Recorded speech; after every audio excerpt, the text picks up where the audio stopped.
The name of this festival, Another World is Possible, is inspired by a 1994 letter that Subcomandante Marcos, the spokesperson of the Zapatistas' indigenous liberation movement, wrote to the people and governments of the world. And it's that driving concept of this other world, this better world, that's at the cusp of our imagination that drives the vision of Eaton. And we wanted to, especially during this groundbreaking year of 2020 and the challenges that everyone has faced, to create a virtual convening space to bring together our community and share these stories of belonging and liberation. Eaton Workshop is now 6 years in the making and 2 years open at our locations in DC and Hong Kong. Our mission is to build platforms that offer conditions for the self and the collective to actualize.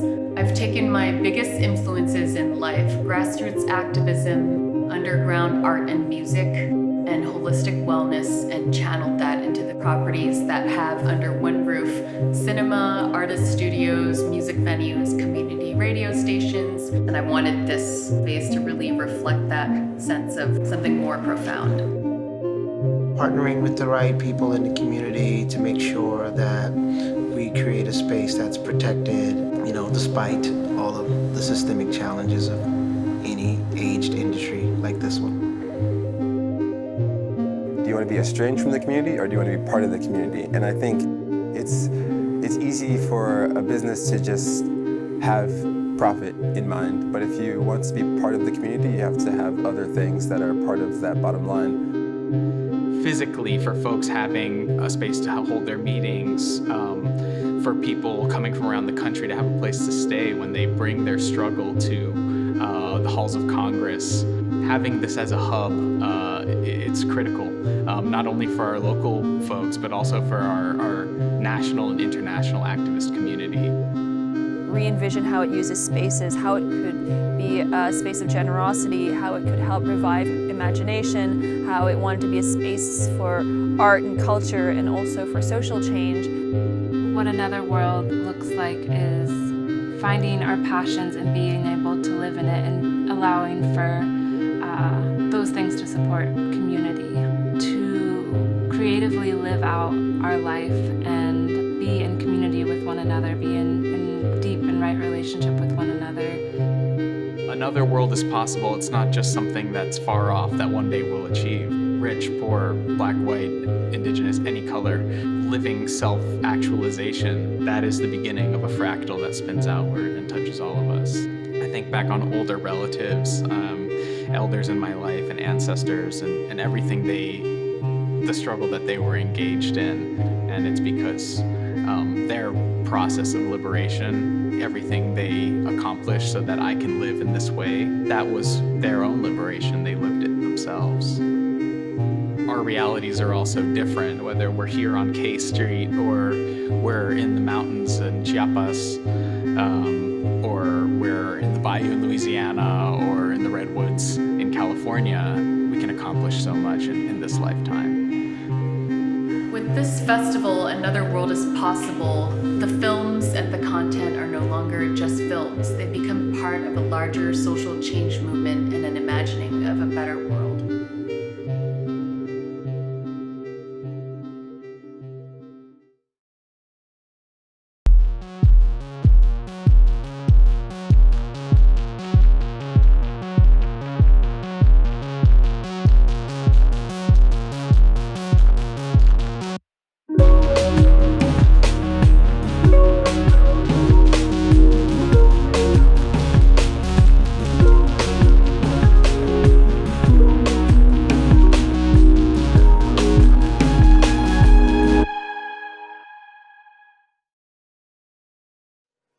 Latia Casey Camp Hornick, Environmental Ambassador for the Ponca Nation of Oklahoma.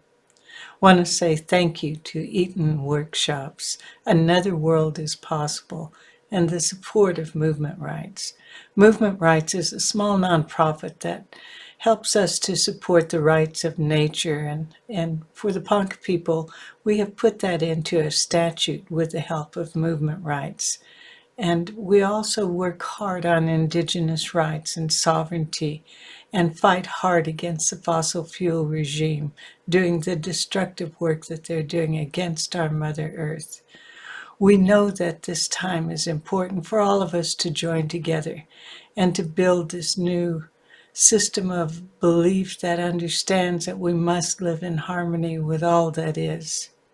And for those reasons, we're asking for your support. We'd like to ask you to donate to Movement Rights to help us to build even stronger movement together. And we would invite you as well to the December 5th showing of the Condor and the Eagle. And you get more information there. And I personally am asking you to sign a petition that Governor Stitt of Oklahoma is using as an attack on indigenous sovereignty, another land grab on indigenous people's territory. We need your help. Please join us. Thank you. I'm really excited to introduce Pablo Albarenga, who is a photographer from Uruguay, and we started working with him very recently when we in September unveiled our new billboard. I think it's about 20-meter billboard on a major road in Hong Kong at the front of our building at Eaton HK. For those of you who aren't in Hong Kong with us, this is a major artery in the center part of town, and to be able to unveil a billboard with a massive tree from the Amazonian rainforest, is I think a very poetic way of responding to the concrete jungle around it. If you guys have images of Hong Kong, you can imagine that there's a lot of concrete buildings around, and yet you have this amazing tree that rises above the rest. Pablo's work, he's probably best known for his series Seeds of Resistance that highlights the work of activists and change makers working in the Brazilian Amazon forest. He captures them and the land that they fight for, their dreams, the way that they try to preserve their land, their rights, and also their way of life. And I'm really pleased to introduce him for the upcoming panel. Hi to every one of you. My name is Pablo Alvarenga. I'm a documentary photographer and visual storyteller, working mostly in the Amazon rainforest with communities, with traditional communities, telling stories of resistance. And well, I wanted to walk you through part of my work. So, okay, let's begin. First, I want you to visually think about the Amazon rainforest. And I'm sure that the first images that will come out are about the trees, the oxygen, and those most spread narratives about deforestation, about the importance of the Amazon to our lives. But we usually forget one important thing, and it's about the people. And I don't know if you knew that, but there's 30 million people living in the Amazon region. There's cities inside the Amazon, there's everything.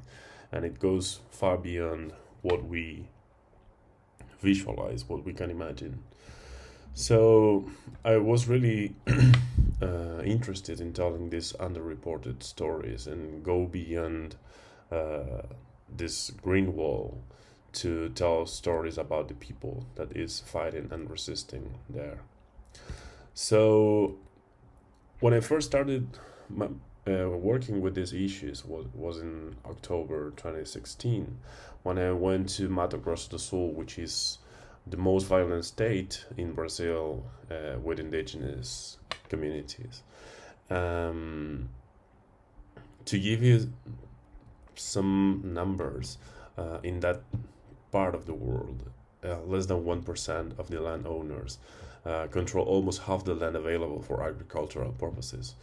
And this land was once something really similar to a rainforest, which is called Atlantic forest, and was home of the Guarani Kaiowá indigenous But what happened is that the soybean and the agribusiness started to expand in these lands, and they are now being evicted, and these indigenous are being left without their lands, and they are now, many communities are living between the barbed wire and the road, which is completely dangerous, especially for kids and teenagers. So one of the things that really caught my attention was that I was quite surprised about how these people could still resist in these places in such violent context, and with police officers shooting to them, and the government being their main and most powerful enemy, all the ranchers, all the landowners. But despite this terrible conditions, they are still standing. So I was really drained about this question about how this is possible. And what I understood is that at the end of the day, this has to do with the concept of territory. Territory for a society like ours is something to be conquered, something to be owned, and in order to make profit out of it. And the way they see the territory is much more different than how we conceive the land, the territories. And it has to do with what this territory means to them. This land, this rainforest, have been providing them with life. And as they say, it's their supermarket, it's their pharmacies. It provides everything that they need to survive. But also, in places like Mato Grosso do Sul, in which there's no more rainforest, and what we have now is like really, really big soybean fields that extends to the horizon. It is still being sacred because below their feet there's hundreds of generations of ancestors that are still resting there. So I was quite concerned because I couldn't see at that time in my images that relationship with the land in a really, really powerful and clear way. So I wanted to bring this narrative and to bring this relationship to a next level, and try to visually address this relationship. So one day I was lucky to think out of the camera, and I thought that maybe the drone could be a great tool to show this. So I started by photographing the subjects, the people that it's defending their territories every day, from a bird's eye view, and that way I could have them laying down on their territories. But also I shot a second picture from a much higher altitude, trying to show that territory in question. And then I started to compose these images in diptychs, so I can show that both of them are important, and there's no one of them without the other. So here are some of them. His Edney, he's an indigenous Arabian, who is the youngest indigenous in the Maro indigenous guard team that surveils the territory of Maro in the Amazon, in the Brazilian Amazon. And what they do is to carry out regular surveillance beats across the rainforest, and they are trying to look after the rainforest and from illegal loggers and poachers that are stealing their sacred land.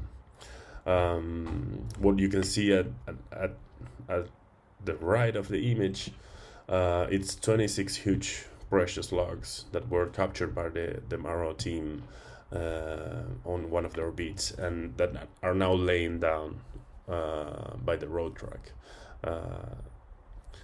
This is another example. This is Nantu. He's an indigenous from the Achuar territory in Ecuador, and they have one of the most pristine rainforests that I've seen. And in order to protect this rainforest, they develop many projects, and one of them that it's led by Nantu is a project to convert boats into solar power energy.